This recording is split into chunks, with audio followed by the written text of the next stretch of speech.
Today we're going to go through every single ally in Assassin's Creed Shadows, including the one that you can only get with canon mode turned off. We'll put these in order from when they're found, so if you're worried about spoilers, that'll be the last one mostly, but let's go. Okay, we will start with Yaya, which is one that you'll come across very early throughout the story. She is actually one that is kind of unmissable in terms of like running into her. You'll just come across her in the very early stages of the story.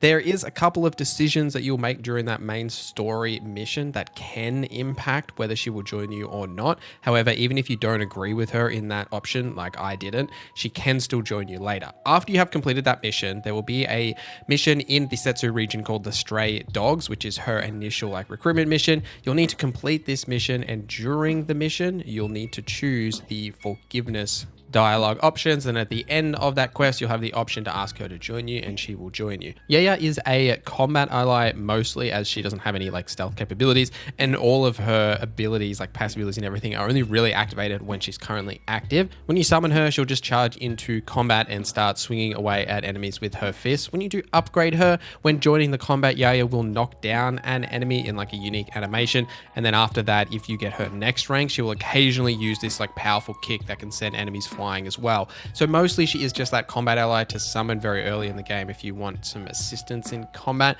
I didn't really use her a lot. I never really found her to be typically like super useful. The next one though, Gennojo, I did find to be actually super useful. So the reason that he's actually useful is because of his passive abilities once you have upgraded him, namely the second one, which is a little bit easier to get. By the way, to get these like passive abilities and everything, you will need to build the dojo at your hideout and then upgrade it to level 3. This will then allow you to upgrade your allies. Now at level 2 for Gennojo, you get the over here passive ability, which draws the attention of an enemy about to detect you. When Gennojo is available to be summoned, he will use this ability automatically when you're about to be detected, whether you're playing as Yasuke or Naoe.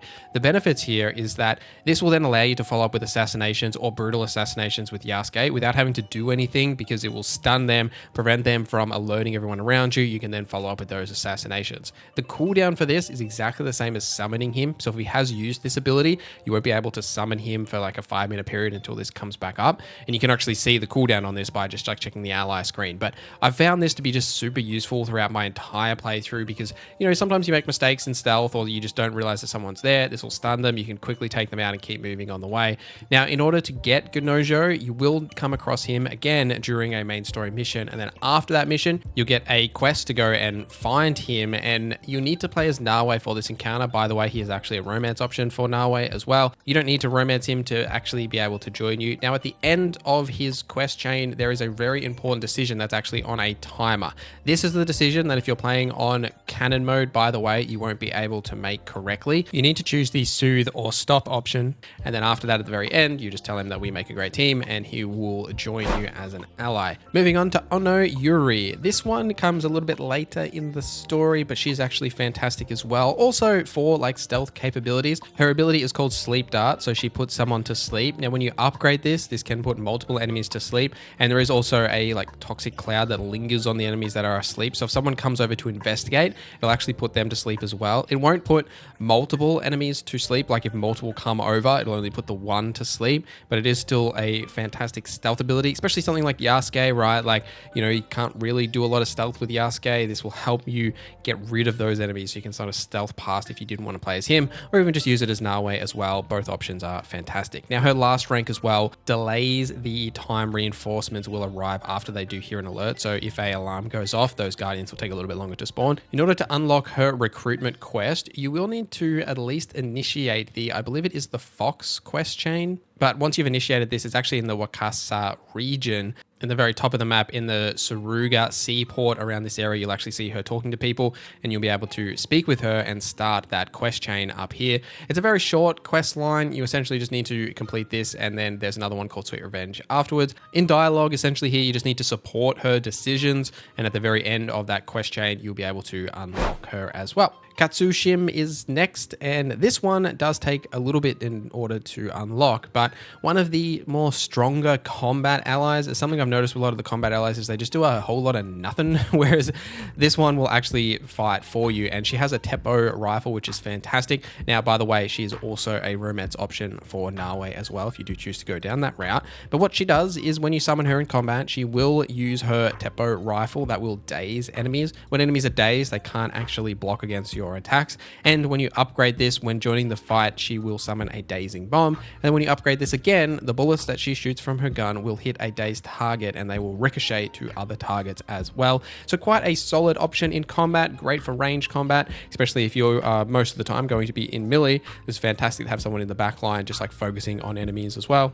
And she does require a little bit of work in order to get. Now, you will need to do an evening in Otsu, which is the start of the Naginata target. And at the end of this quest line, she'll say like, oh, I'm kind of interested in joining your band. And then you'll just get that quest to initially start. It's also in the Omi region as well. Go and do that at the end of that quest line. Like she'll run off and do something, trying to avoid spoilers here. In order to recruit her as an ally, you will need to carry her out of that castle area that she's run into. Now, this can be challenging. I would recommend to, if you're playing as Nawe, stealth around and defeat the enemies in the area, or Yasuke, just go and defeat them anyway, and then walk her out, because it does take a while just to carry her all the way out of that area. Once you've done this, you'll then be able to recruit her as an ally. Ibuki is next. This gentleman is a Ronin with a katana that you can summon in combat that can be quite beneficial. Now, when you summon him, he will just attack enemies with his katana, but as you upgrade him, when you do so, he will use the strike of the Ronin, which shatters the armor of nearby enemies. And then if you upgrade him again, he'll use the strike of the Ronin more often, like just during combat as well. He is a romance option for Yasuke as well, by the way, just thought I'd mention that. He is another one of these combat allies to just kind of stand around sometimes in combat. I believe this is a bug and it'll totally get fixed, that they just don't do a whole lot or do a whole lot of damage. It's probably just like a balancing thing as well, but he can be summoned to help you in combat. And in order to unlock him, you'll need to do the ambush interrupted quest in the Ego region of the map. You'll need Yasuke in order to start this quest line, and you'll need to choose a couple of options in dialogue. Firstly being, I have changed, when talking to him in the initial conversation. And then a little bit later, there's an option to say, fight with us, Kyobi, and you'll need to choose that. Now, I do believe that the gentleman Kyobi does need to survive this fight. He can actually die. Make sure he survives, and at the very end, you get the option to say he doesn't have to be alone, and he can then join you as an ally from here on. Now, this last one is a fantastic assassin ally that you can get, especially for Yasuke, because he doesn't have an assassination mechanic. This essentially gives him one. What Yagoro does is he has the assassinate ability, so he will be summoned and kill an enemy with 3 or fewer health chunks or segments. When you upgrade this, he can then chain assassinate to kill an additional one, and then when you upgrade him for the last one, he can do up to 5 health segments. So a fantastic way to get Yasuke some extra kills, or even Nawe, but you don't really need him as Nawe because you've got the kunai anyway. I would really only be using this ally as Yasuke, essentially for the assassination benefits of it, because no one will actually see him coming. Now, in order to unlock him, it does take a little bit of time. You will essentially need to get pretty deep into the story and defeat and eliminate all of the members of the Shinbaku. During that next section of the game, he will actually unlock. You'll know when he is unlocked, because when you look at the league section of your objective map, there'll actually be like an unknown shinobi question mark here. This means he is available. He won't tell you exactly where you need to go, which is kind of the problem. In order to unlock him, you'll need to do a Blade in the Dark quest, which is in the Hariyama region where I'm showing here. When you get nearby, this actual like objective will pop up. It won't pop up before then, and then you essentially just need to go through this quest. There's a moment where you need to duel him. You'll need to win that duel. Then after that, he'll want to join you, and you can choose to have him join you. But that is all of the 6 allies in Assassin's Creed Shadows. Let me know which is your favorite in the comments down below. But thank you guys for watching this video till the end. Thank you to our members for supporting the channel. My name is Norza, and I hope you have a great day.